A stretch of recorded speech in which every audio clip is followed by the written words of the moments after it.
Don't go buy followers. Don't ever do that. That's dumb. The skits that you see that it's me talking to myself and being like, hey, what if you die tomorrow? School is just not teaching you what you need to adult. That specific $10 course taught me everything that I needed to know. It's not about creativity. If you want to be consistent, it is not about creativity. It's about... Hey there, I'm Sagar Soni. If you are a chronic overthinker, a wannabe productivity expert, and is having a hard time understanding how to squeeze productivity out of every waking minute, but also learn how to take a chill pill, then you are in the right place. Let's learn from successful people, YouTubers, book authors, podcasters, and every other stranger that I can get my hands on. Well, figuratively, let's learn how they balance their life. Welcome to Beyond the Speech. All right, Luis, thank you very much for coming on this podcast. It means a lot, more than you know. So thank you for taking the time out of your day and coming on this. Thank you. It's a pleasure. Nice to meet you, man. Nice to meet you too. Before we even get to the questions or just what you do, what I want to talk about is when I was researching you, it was your Instagram bio that made me chuckle. And it was, if minimalism, filmmaking, and effective learning had a son. And that was funny. I was resonating with you very hard at that moment. And I think everyone should be able to define themselves if given enough time. And I took the time for that. And my bio should be, if a chronic overthinker, wannabe productivity expert, and self-proclaimed public speaker had a son. So that's me. I love that. So Luis, tell me, what came first? I know you have a video growth company as well, but you have a YouTube channel, and I've been following you. You have a lot of 60-second reels on Instagram as well. So I want to know what came first and why. Okay, there's a lot to going on there. So the company you're referring to is called Unsunk Productions, and it was always called Unsunk. In fact, it started off during college. Long story short, I think most of us that went to undergraduate school in the US, if dare I say most places, you get to a point that you realize that school is just not teaching you what you need to adult. Right? School can teach you whatever they're trying to teach you, but they're not teaching you how to be a functional citizen. They're not teaching you how to be change the tires of your car and do taxes and buy a house and understand personal finance, body language. There's all sorts of things. We can even talk about emotional intelligence if you want. But all of these sorts of things that should have been taught in school weren't being taught. And when I got to, halfway through the program that I was in, I was studying economics. I had done all of the econ classes, and I was just stuck with all the general classes that the US has. And it hit me that, look, I am spending money for no reason at this point, except the visa that I wanted to stay in the US at the time. And that stuff. And with that came a call to my cousin, who was living in Brazil at the time. And I was like, she's close to my age. And I was like, hey, I'm experiencing this. And she was studying film. She was in film school. I was like, look, there's all sorts of things. I've always been a A student, always studied, always did all these things. And I feel like I'm missing something, right? Do you feel the same way? And she's like, yeah, absolutely. Yeah, I feel the exact same way. And we started talking about it. And around that same time, I decided to take an accounting class, which had nothing to do directly with my exam, but I knew that I was going to need accounting just for life. And at the same time, I was also taking Italian, both of those through school. I had declared a minor just so that I could do those because I wanted to finish school earlier. And that was right before the pandemic. So, plot twist, I had to finish in 3.5 years as opposed to just 2.5 that I wanted. But the whole situation started hitting me, and I decided to take a couple of online courses that I paid $10 for. And one of them was in digital marketing. Udemy, glad to tell you exactly what it is. I just got to research it and find where it was. But that specific $10 course taught me everything that I needed to know to realize that, shoot, the information is out there and it does not cost the semester's tuition. The only direct benefit that I still see in college are the mentorships that you can get from professors and the connections you can make with students. However, no one has ever said that you cannot get both outside of school. right? I would gladly take the money that I put into school and just give them to a couple of professors that I had, right? So with that marketing course came the idea of, look, one of the tasks was to send out a survey to people, topic you could choose. And I decided one specific topic, but in 2 languages, both in the US and in Brazil. So Portuguese and English. And questions were some version of, look, what was something that you wish you had learned in school? And then what benefit would that thing have brought you right now if you knew it? And how hard has it been for you to learn it on your own? Those 3 questions. The American and the Brazilian systems are really different, but the answers were the same. Right? Everyone was talking about emotional intelligence, personal taxes, starting a business, body language, first aid, all that stuff. I'm like, you know what? We're up to something. So then that comes that whole conversation, and it's very simple and easy to just blame the system and tell, like, schools are not doing what they're supposed to be doing. That's too easy. That doesn't solve anything. So the idea was to start a business that at the time, within I think the first week, we decided to call it Outside of College. It was supposed to be a logo that was orange. Because it was the things that you were only learning outside of college, and college would never teach you because college just wasn't designed to do that. Right? The academic services in the academic world was designed initially for people that had time to just think. They didn't have to do the trade, the day-to-day stuff. They had time to think. So it was not as practical as most of us wished, because college wasn't designed to be that. So that starts, conversation keeps going. And at some point we decide, look, if schools are not going to teach us this, we're going to teach it. We're going to teach time management. We're going to teach body language. We're going to teach how to learn. Why aren't schools teaching us how to learn? We spent 18 years in school. No one taught us meta learning. What? So we decided we were going to teach that. And that's actually the origin of all these things. So we decided to create courses on these things so that we can use the YouTube, TikTok style to talk to students of today, and take a class that was supposed to be 2 hours long, teach it in 10, 20 minutes tops. And if you had more time, use it for discussion, use it to apply it. So that was the beginning of this company, which now has 2 business units, because as we figured out the educational side and how to create courses, we have all those, that's all figured out. We've done courses for other people. But as you're going through that, you're like, shoot, we know how to record stuff. We know how to edit. Right? And at the same time, we joined a competition within school. We got like 10 grand because we won it. And that was the initial funding that we used to buy cameras and equipment. In fact, this specific mic was bought with that money. And we started from there. So at that point, we're like, okay, so we are an educational firm, but we're also a video production agency.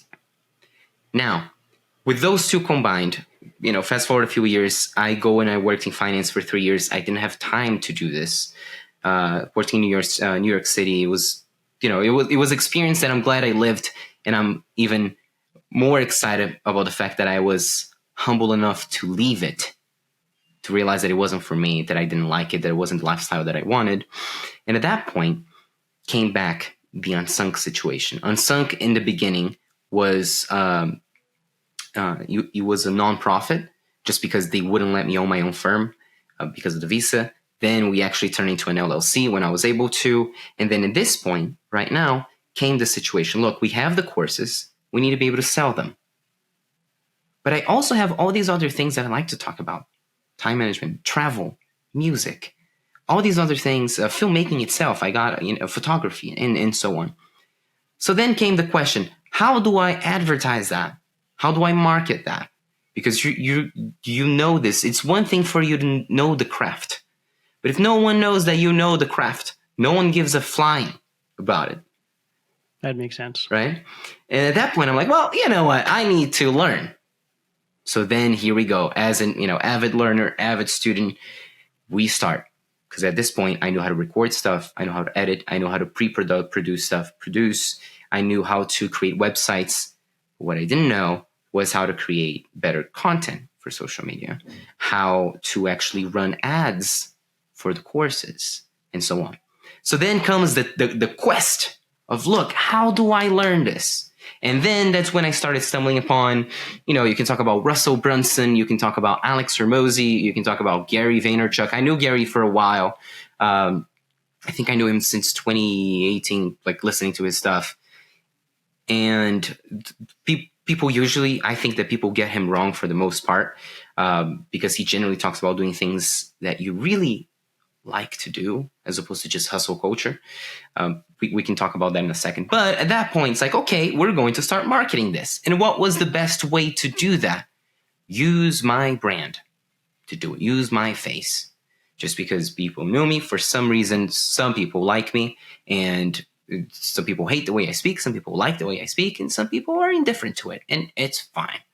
But when I realized that I also had a whole conversation about, I want to be a good entrepreneur, but I also want to live my life and not miss that. So there's also this philosophical, minimalist, stoic side that I, suppress. Like, you know what? Let's start making content around that. So that's when it comes, the stoicism situations, the skits that you see that it's me talking to myself and being like, hey, what if you die tomorrow? What if you die tomorrow? Are you happy with what you did? And I might be like, look, I'm not happy with all the accomplishments that I was yet to make one day, but I am super pumped that I was working towards them, right? So to answer your question in a very long way, it started off as, an 18-year-old kid pissed off that no one was teaching him shit he needed to learn. And then now here he is. It's like, okay, this turned into a business, that turns into clients, that turns into more business, that turns into things like this, and so on. That makes sense. Yeah, that is a story that almost every 18 to 25-year-old goes through. And very few of them are willing to take that next step, that wherever I am right now, I don't want to be there, and I want to take the next step that I'm thinking about. Yep. I have people around me who are happy with where they are. We all went to school together or did a similar type of programming that colleges and universities teach. And coming from that, I envy them when they say that I am happy with what I have. Because when I look at myself, I'm like, why am I asking so many self-development questions? Because those questions are making me look internal, and I need those answers now. You are not asking those questions, and I envy that satisfaction that you have right now. Exactly. So I totally understand what you're saying, because that's where I started as well. And one of my motivations was during COVID, but that's when since you are in minimalism, I'm guessing you know who Matt D'Avella is. I got good because of his course. So okay, I took his course as well. So nice. That's where it all began. Yeah. That's where it all began for me. And that's when I jumped into other self-development people. And I think I forget what book it was, but it was one of the first books I read was by Gary. And that's where everything Which ignited. one was it? The right. Jab, right hook? Jab, hook. That's the one. Have you read the Day Trading Intention? No, not yet. You need to. Okay. I promise you need to take a weekend, read it. The agency turned into an agency after we read that book. Okay, definitely I will check that out. Yeah. So in your video, one of the videos about decluttering your bookshelf, I saw that recently. And can I just say that the analogy of having multiple tabs open in your brain, I did not resonate with someone online that I did in that moment. Wow. Because I am a true example, a prime example of that, of having constantly thinking about multiple things going on at the same time. So that video definitely resonated with me.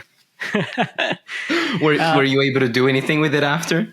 No, I'm still the same. Yeah, that is always going to be there. I have accepted my fate. I love that.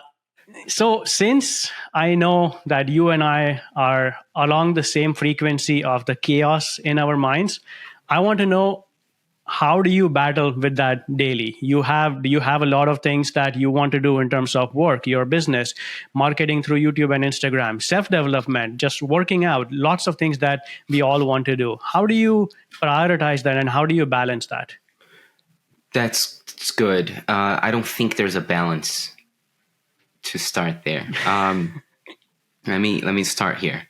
So, for example, there are specific categories of my life that I purposefully put on pause, and I am 100% fine with that decision. And a very easy one that people resonate is just dating in general. Since I moved to Brazil recently, been here for 6-7 weeks now at this point, just not on the line. And funnily enough, who would have guessed that when you fully focus on work and personal health, you actually get a lot of clients and you get healthy? Wild concept. So surprising. But it all comes essentially, and I'll be honest, it comes to, what am I going to say no to? Right? I am not going to say no to working out. So I have to work out. It doesn't mean weightlifting. It could be calisthenics. It could be movement culture, which is something that I'm highly passionate about currently. It could be kettlebell workouts, and it doesn't really matter. But I am going to take care of my physical health, because I know that from a mental health perspective, I've done therapy. People should do therapy. It is very helpful. But I am like you, go with 17 tabs open. And if I want to keep that pace, I need to be physically healthy, because I know that at a bare minimum, being physically healthy will assist my mental health.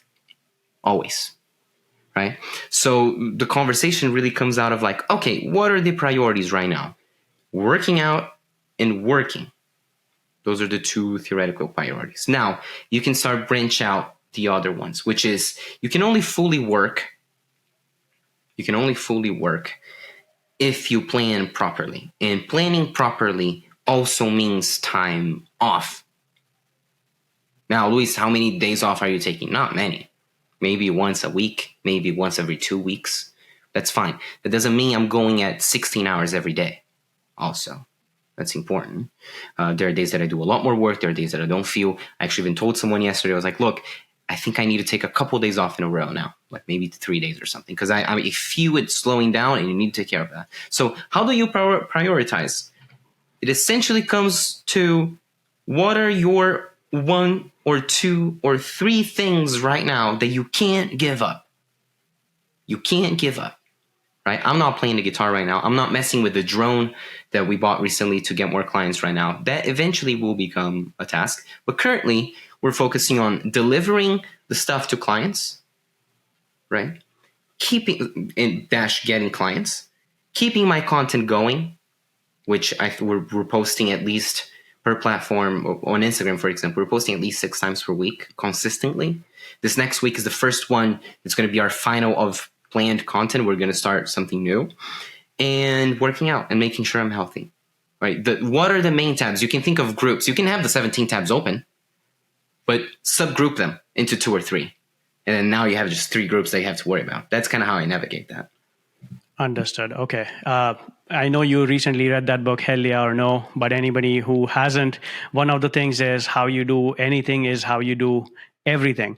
So if you have subdivisions for every task you want to do, and then you have top 2 or 3 that you always have to focus on. But every now and then there comes a day where you want to read a book, you want to walk in the nature as well, you want to focus on your business. But then there are times where you just had a crappy night of sleep. You are emotionally drained because something is going on in your life, or you just woke up on the wrong side of the bed.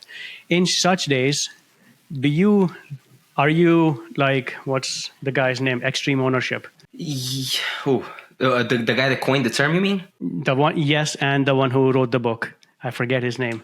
Oh boy, we can find it out real quick. But so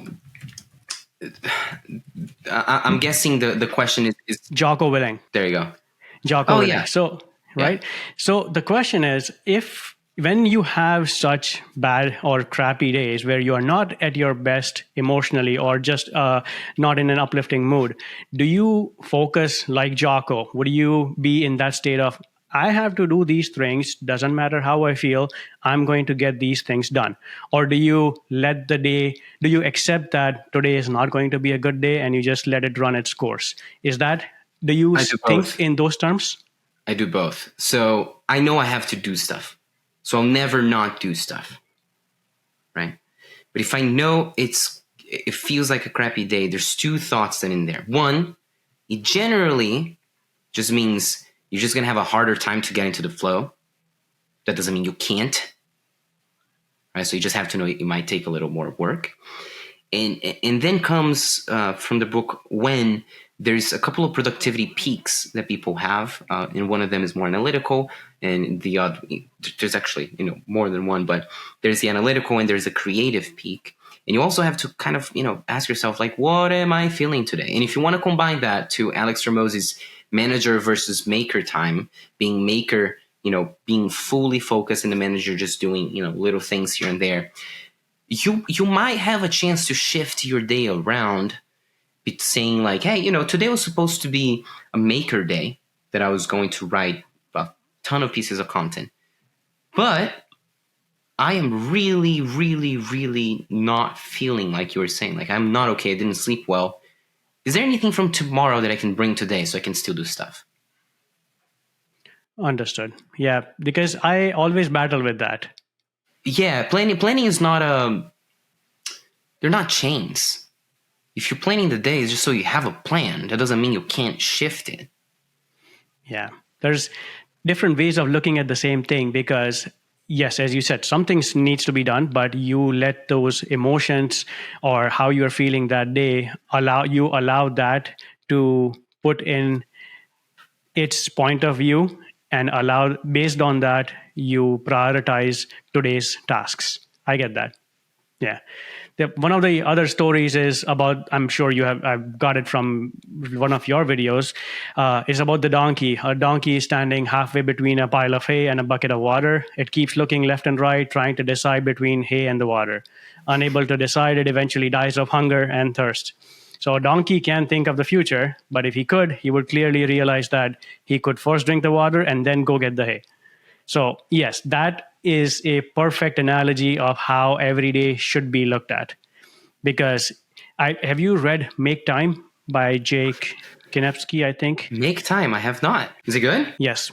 It is actually a very, very good book because it is filled with 86 or 96 actionable items, depending on what sort of area you are struggling with. It could be productivity or it could be you watch too much TV or you sleep too much or you eat too much. How do you get out of those situations?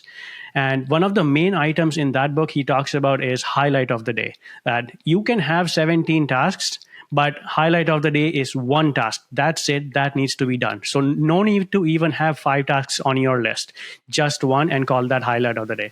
So I consider this donkey story in that sense, that once that highlight is done, everything else is gold. Everything else is just secondary. So if it gets done, it gets done. Otherwise, that's okay. I love that.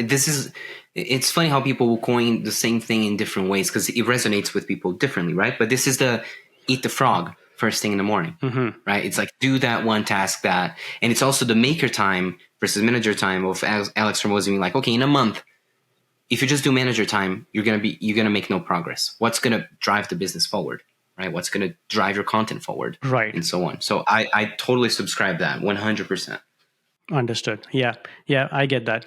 So, as someone who is into reading, and I'm guessing different content that we all consume, it actually motivates us, and you learn so much. You develop the skill from those books or podcasts or any other piece of content we consume. But in your world, do you find the content you consume influencing your filmmaking, your business, your storytelling way? Because I see that in your videos a lot.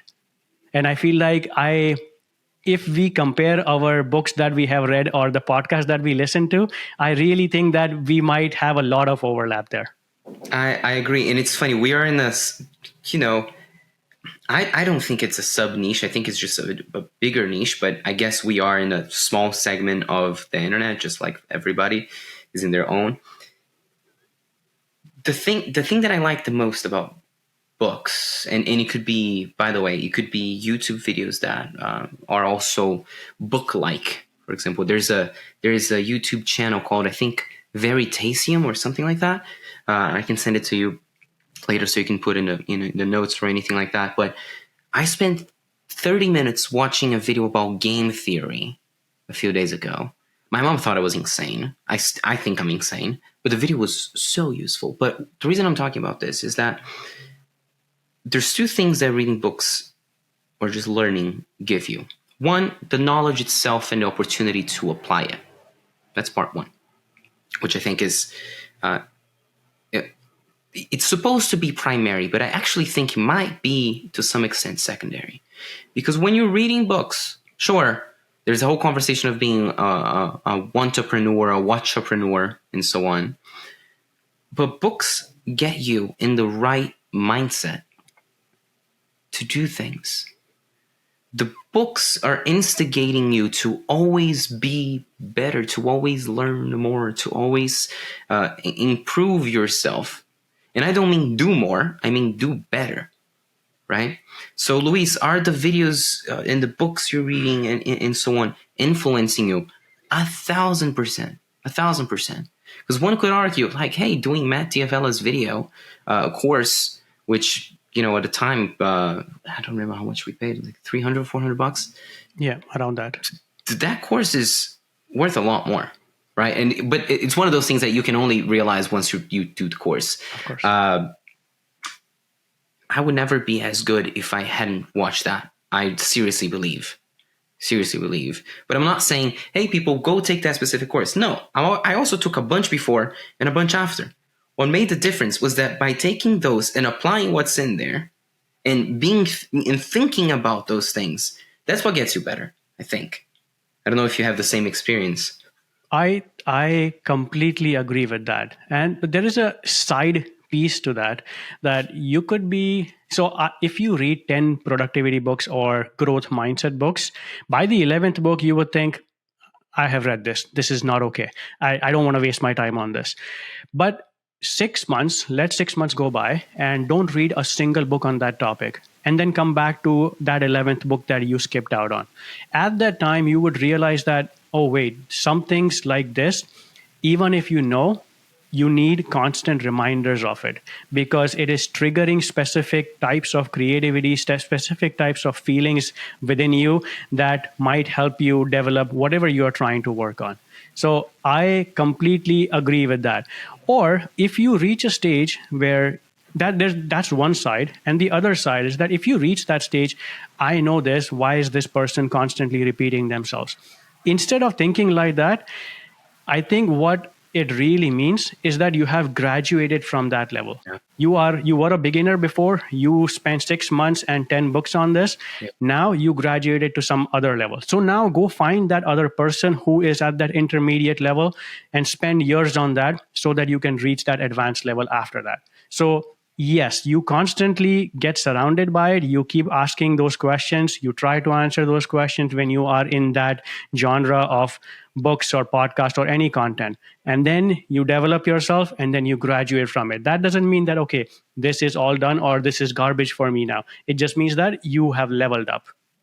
And you're perfectly right on two things, I think. Or you said basically, hey, you never step on the same river twice.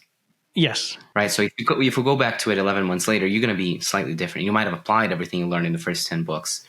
And there's the second thing, which is, example, right now, I have not picked up a book. And to be totally transparent, there's a book on sales that I've been reading, but now I put it down for a while because we actually made a lot of sales in the past few weeks, and now we're implementing things. And now comes the question, okay, the learning period moved over, and now you're into implementation. And once you figure that out, you go learn how to scale again and how to do better, or maybe you don't want to scale, whatever, right? You learned, now apply. Right. So you can also think of that in segments, if that makes sense. Yes, for sure. Was it .com secrets? I read .com Secrets, I read Expert Secrets, I read The Traffic Secrets, read all those. Alex Hormozzi's, I read both of his books. Fantastic. Gary's book. And now I'm reading, where is the book? I think it's called New Model of Selling, is by Jeremy Miner, Okay. which is, as far as I understand, is just a way of selling, but thinking rather than it's making the person get there on their own via emotional words. Haven't figured out if it works yet. We haven't implemented exactly what's in there. We'll see. We'll see if it works. Seems to be good. They try to sell me on a, what was it, like $6,000 course online or a mentorship situation. The guy did a good job, but maybe not so good of a job that I didn't buy it. So unclear. I see. We'll see what happens. Yeah. Yeah, speaking of Matt's course, yeah, I did that course, and then you realized, as you said, that that course should be much, much more than 300, $350. But everybody who is trying to level up, they need to understand that, let's say, why should we read books? Why can't we just read a summary of it? Or why don't I just watch a 30-minute YouTube video of it, right? But then we have to understand that somebody like Matt has 10 years of video production experience, 5 years of YouTube making experience, and now he is willing to share his 15 years worth of experience in just $300. And now that seems like a crazy bargain. And then it's the same thing with books. Somebody has a 20 years of experience in their field and they're selling a book for $20. So why wouldn't you go with that? And right? something I heard recently, it's like, especially with books, is that when people write books, it's certainly not for the money. Because for $20, they're not going to make real money out of that. So it's rather an ego or a personal life goal that they had. So they want to do a good job. They want to do a fantastic job. So I certainly think that people will give away in books. Again, .com Secrets, if I think that if someone asked me for 3 books on that have shifted so that I could open my agency, and we're taking, I'm far from saying I'm a fantastic entrepreneur. I can always say that, hey, I'm working towards it. But I think the 3 books would be .com Secrets, because you understand what funnels are and how they work. Even if you don't apply them through ClickFunnels, you understand that there is a journey to which the person follows through. Yeah, because of technical difficulties, I have no idea where we left off on this, but that's okay. We can move on to the next part of this. So I understand that you have your priorities straight. You have your hell yeah or no on a daily basis, and that's how you guide the priorities. But then on the days that you feel like, you said every once a week or once every 2 weeks, you have that off day. On those off days, what role does that downtime play in your productivity? Do you think that it's recharging you in some way? And what does that downtime actually look like? It definitely changes. It's currently it's more dedicated to family, because again, I lived for so long away from family, almost a decade. So the past few weeks have been really okay. Like, let's just hang out with everybody. There's a part of me that always feels like I'm not getting anything done.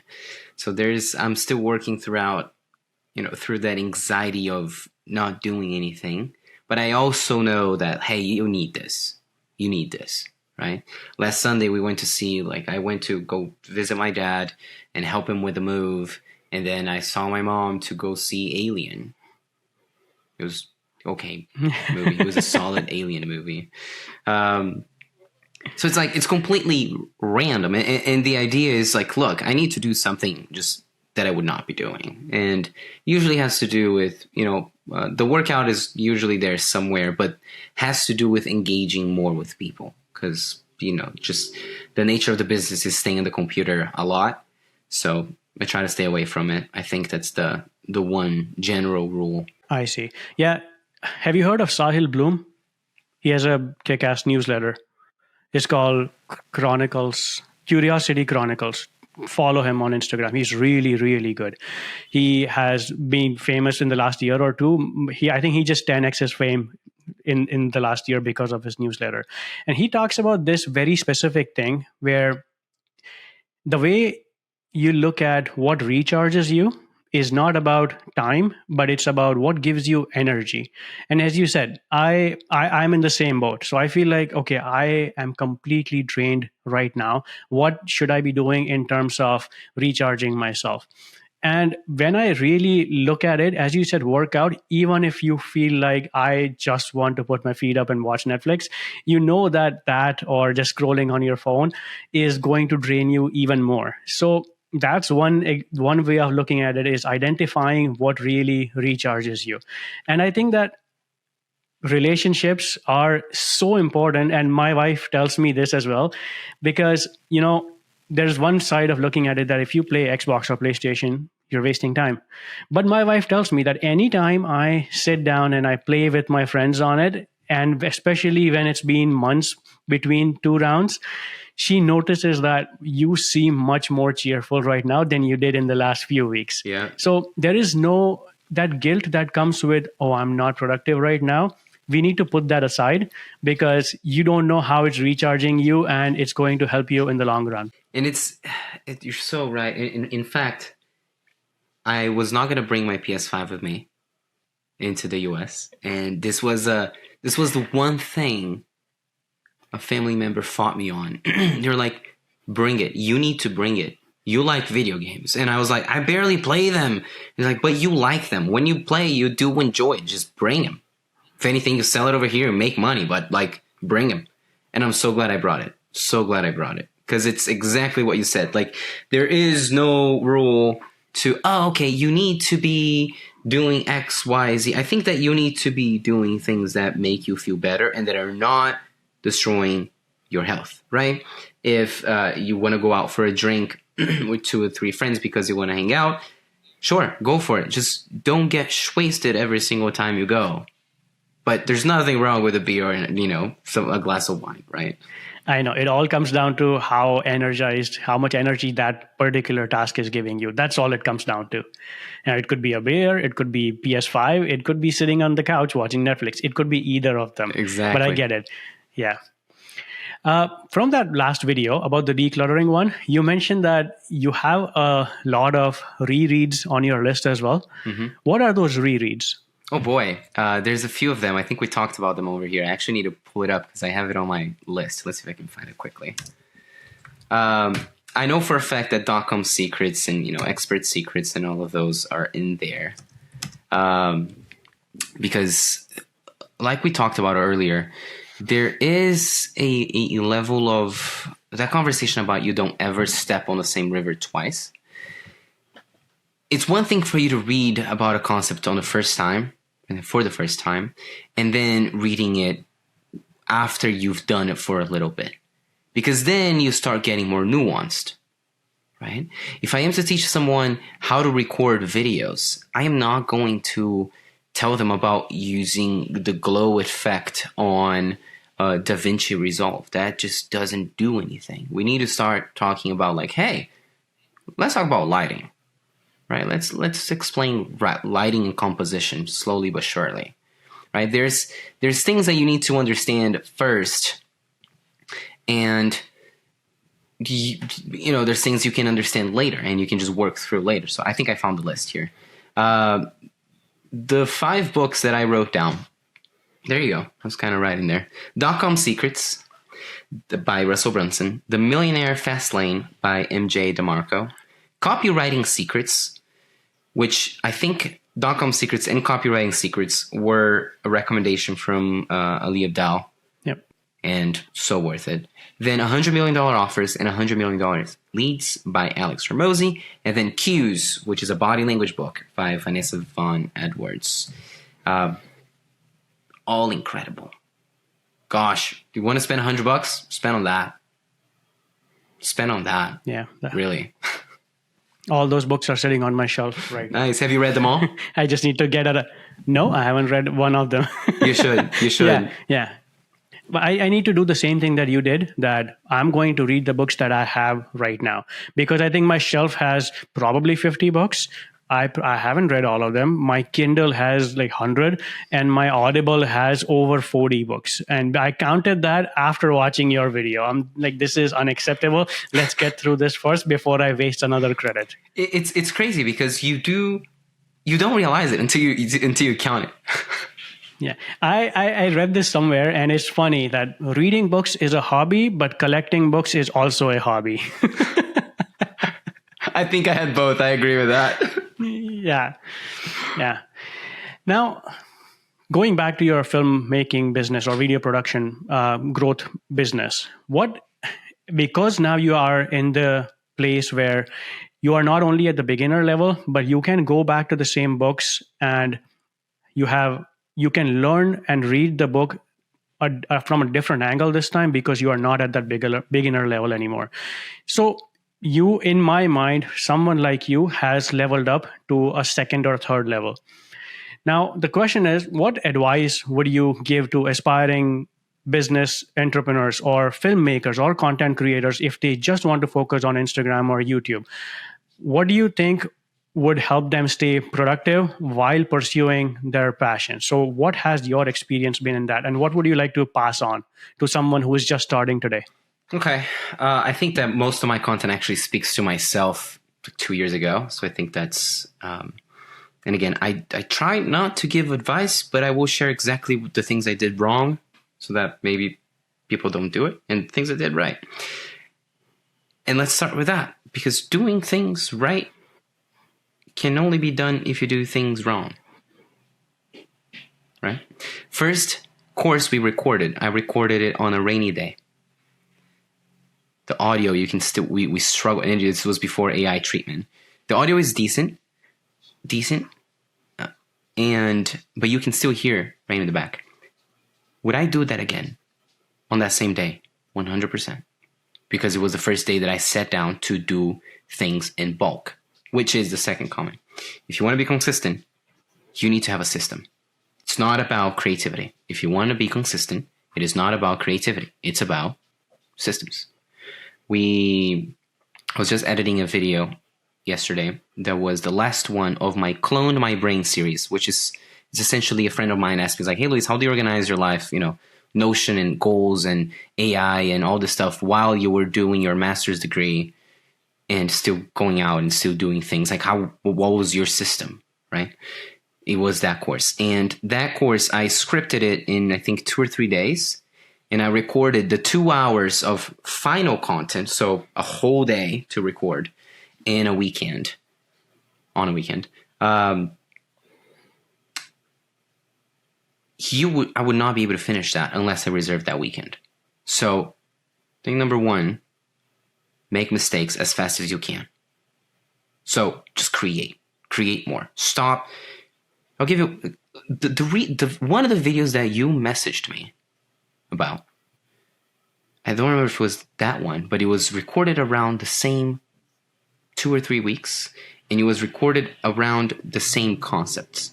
I had someone on YouTube message me about this Millionaire Fastlane book. The person was bashing me on YouTube. It was like, you are full of it because you're trying to sell some, get rich quick scheme. And I went to your podcast and you don't have this. Podcast is 4 years old. And then this, and then I also went into your music. Your music is the only place that you seem to be authentic. The person went at me so much so that they edited the comment afterwards, which was really interesting. And I responded. Every single one of them. And one of them was like, oh, your course is going to be $300 because blah, blah, blah, blah, blah. And my answer was, yeah. Yeah. It's a weird world out there, especially when you get into that realm of a little bit of fame. You start to see which weirdos is out really there. Crazy because, again, I am not famous in any way whatsoever. It's like, and I had every week, I think someone messages something ridiculous and just something dumb. And that's, I think, tip number 3. For someone to come on your content and leave a shitty comment, and this is a lesson from Gary Vee that I applied it, and this is a perfect example. for someone to leave a shitty comment on your podcast, on your YouTube channel, imagine, without patronizing, imagine how awful of an existence that is. For you to go out of your way, spend time to type things out, to spread evil, to spread bad, to spread hate. And when I read those, it doesn't hurt me, because if I call you a chair, and that comes from the minimalist, if I call you a chair, you're going to be like, I'm not a chair. So when I call you a prick that's trying to sell a course to, get rich quick, it doesn't hurt me, because one, I don't even have a course on that. My course is on time management. Like, what? And two, I was referring to a book that has millions of copies sold. What are you on, dude? It's like, it doesn't hurt me because it's just not true. So tip number 3 is close your ears to BS. Don't listen to it, because there will be people and you will feel a certain type of way, and it's real.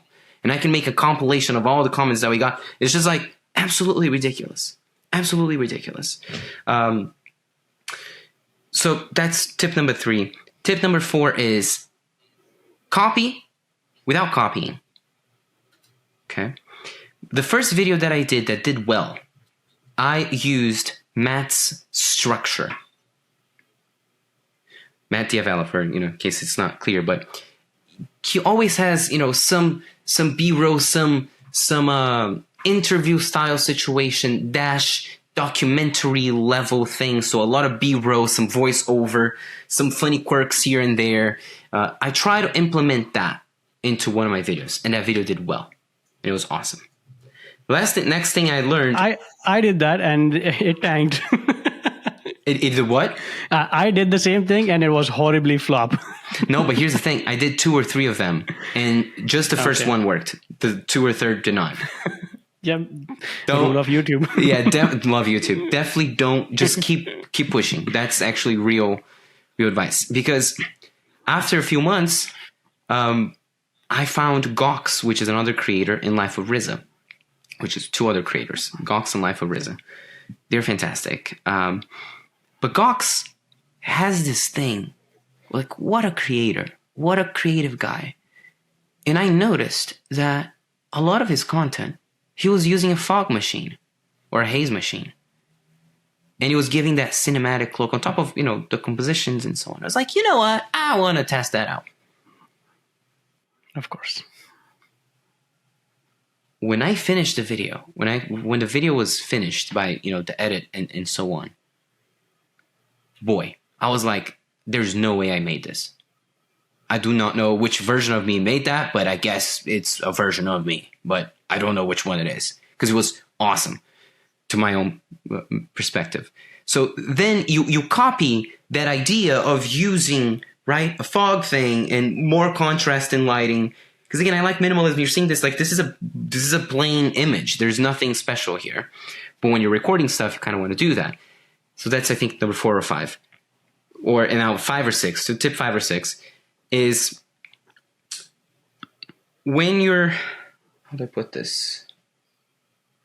When you're scripting, there's 2 tips in one here. The edit takes forever. The second you can outsource your edit, do it. Do it. It's worth it. Because you can create videos yourself a lot faster than you can create and edit. Oh, Luis, it's going to cost money. Yeah. And your point, right? Like, are you doing this for fun, or are you doing this because you're doing this? Then it's just really up to you. But once you decide to outsource editing, one, you need someone that actually delivers things properly, but you need a structure. Your script needs to be properly scripted so that the editor sees it and knows what the heck you're doing. What type of music is going to play? What type of sound effects is going to play? What type of graphics are going to show on the screen? What type of compositions or color grading and so on. You need that. You need to explain that to the person, which comes to, I think, the final set of tips here. There's a bunch of apps, websites that let you take frames from movies. So you can see shots from movies. Now think with me. If you want to make content that looks cinematic or tells a story, why are you not inspiring yourself in movies? So take a video, or take a movie, take a still, be like, I have my script ready. Now I want to implement the visual part. I want to use the visual part. There's a video I'm coming out with. It's called I'm Reinventing Myself. And I realistically think it's my best piece of work. It's a under 2-minute video.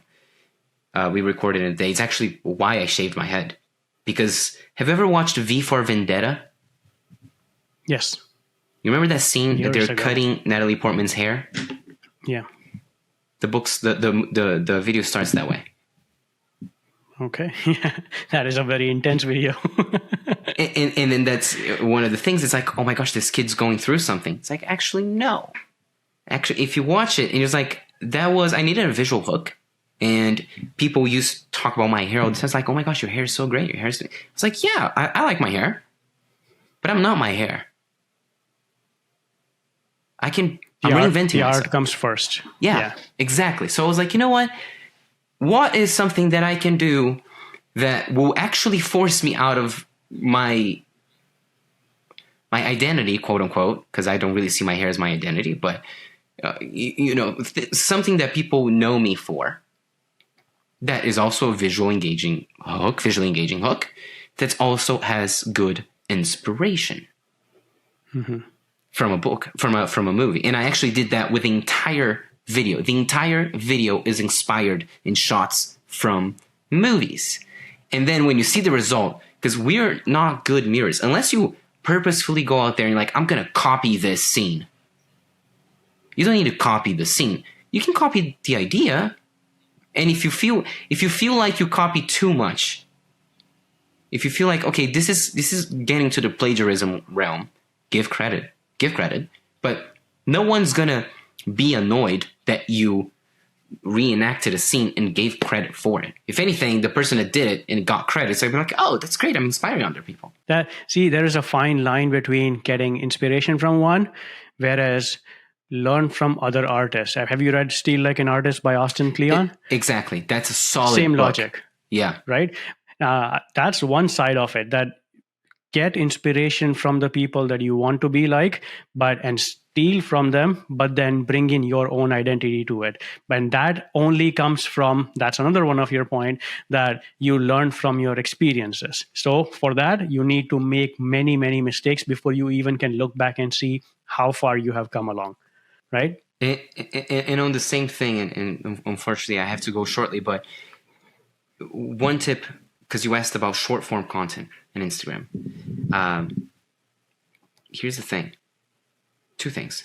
Stop demonizing paid media. So here's the thing.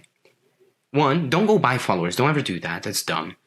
But if you're going to read day trading attention, and you're going to understand exactly what I'm talking about. You don't know what content is going to resonate with people. You don't know that. You don't have that answer. You don't know.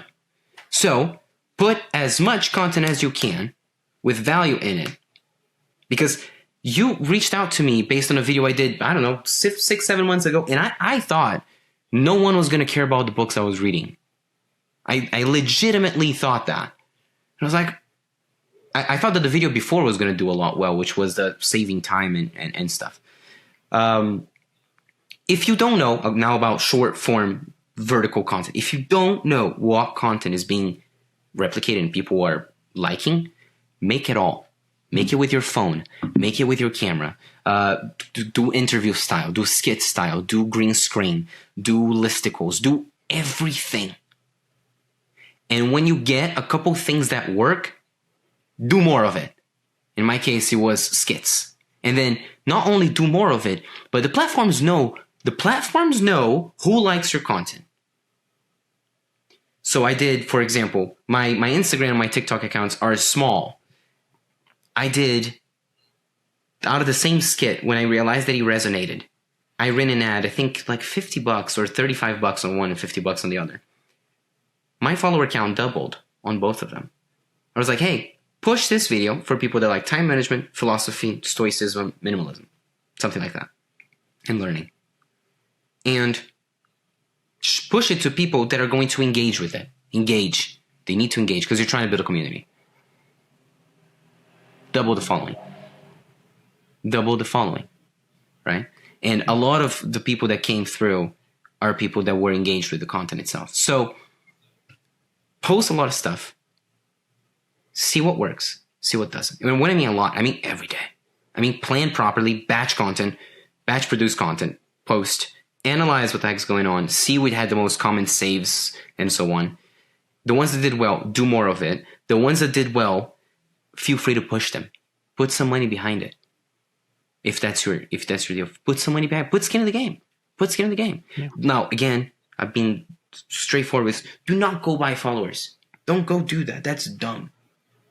That's just, I saw people that got banned and flagged. It's like, yeah, you did that to yourself. Sorry. Like, what? Yeah, it's not the right way of growing. Yeah. I know you have to go.